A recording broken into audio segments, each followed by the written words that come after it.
Actually, hindi ikaw pinapagalitan ko. Pero bakit ikaw pa yung mas galit, no? Napaka-OA mo. Ang nalit na bagay, parang dulo ng mundo. Sorry kung natapakan yung love team nyo. Di ko naman sinasadya, pero bakit parang ako ang may kasalanan? Ang kontrabida sa eksenang kayo lang ang bida. Nung gusto nyo umalis na lang ako. Uy, gusto nyo umalis ako ngayon? Para di na kayo ma-offend o mapikon o magtampo.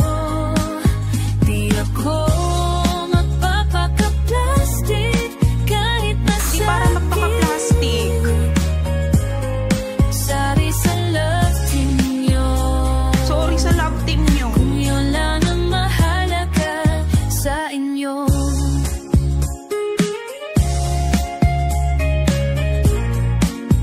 Sorry kung natapakan yung pagka-love team nyo.